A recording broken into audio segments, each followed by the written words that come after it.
En perspectivas de hoy analizamos los datos inflacionarios publicados por el INDEC hace horas nada más, que tiene que ver con un mínimo descenso de un 4,9%. El acumulado es ya casi rozando el 90%, lo que significa que se encamina a Argentina a uno de los años con mayor carga inflacionaria. Vamos a hablar de forma directa con Agustín Echevarne, que es economista, sobre este tema. Agustín, muy buenas tardes, bienvenido, gracias por el contacto y la comunicación.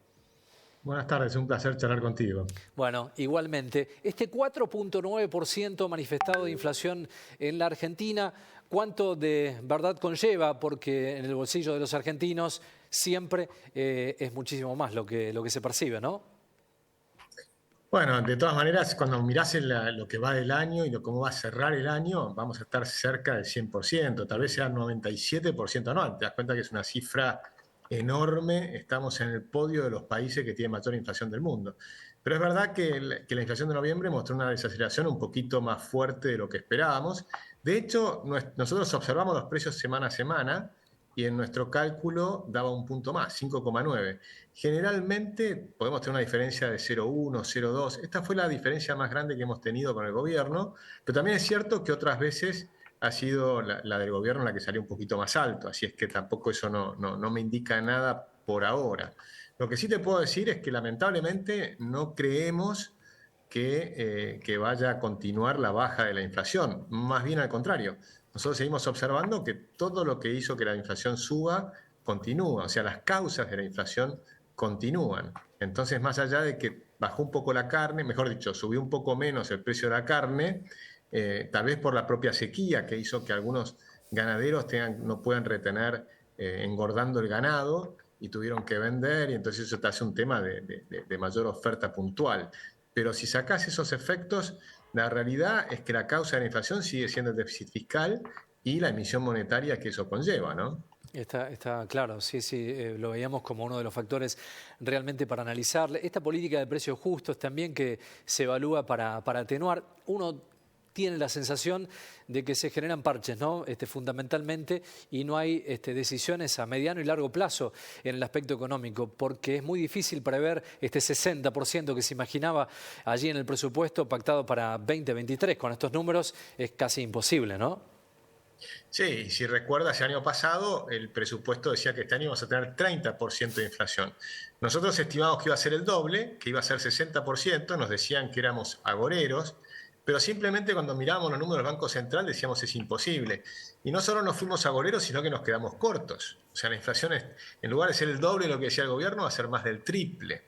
Entonces, para el año que viene, que ellos dicen 60%, y la verdad es que nosotros tampoco creemos que se va a cumplir, que probablemente vuelva a ser el doble. Nuestro pronóstico es que puede ser el doble de lo que dice el gobierno, que esté cerca de 120%. Y recordemos que es un año que además, desde agosto, la economía no crece. Es decir, tuviste una recuperación después de la pandemia, clarísima, incluso fuerte, te diría, pero ya no crece más. Y con el problema que tenemos de estos 17 tipos de cambio diferentes, lo que está ocurriendo es que están trabadas las importaciones, pero hay que recordar que el 80% de lo que importamos son insumos para producir, claro, o bienes de capital para producir. Entonces, si trabas las importaciones, también trabas la producción. Entonces, no es raro ver que la economía se estanca. Entonces estamos en una economía que uno puede decir que estamos en estanflación, inflación con estancamiento, ¿no? Y eso es lo peor que le puede pasar a los asalariados. Y por eso ves que la pobreza ha aumentado. En el índice de la UCA ya estamos en 43%, que podrán debatir si es 43, si es 40. Lo que está clarísimo es que la pobreza que en Argentina era del 4% hace 4 décadas, hoy es 10 veces más alta. Ese es el drama que estamos viendo en Argentina, y yo creo que es el momento de que todos los argentinos empecemos a mirar, bueno, este sistema no funciona, tenemos que reverlo. Teníamos un sistema que sí funcionaba, que era la cultura del trabajo, la cultura del esfuerzo, ¿no? Y hoy estamos en un país que, bueno, justo hoy tenemos un nuevo feriado, ¿no? Y este feriado en todo el país, cuando la caravana de la selección, por supuesto festejar es lindísimo, pero como economista yo miro los números y digo, no estamos para tirar manteca al techo.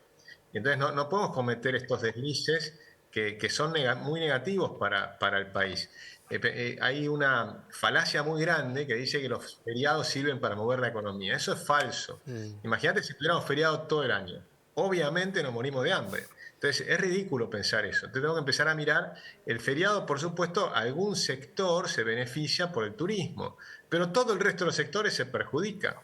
Ahora si es un feriado que ni siquiera está planificado, y eso genera un montón de problemas, desde gente que tiene turnos en el hospital hasta personas que tenían que ir a hacer un arreglo en una casa, un pintor, cantidad de gente que tiene que trabajar porque necesita trabajar.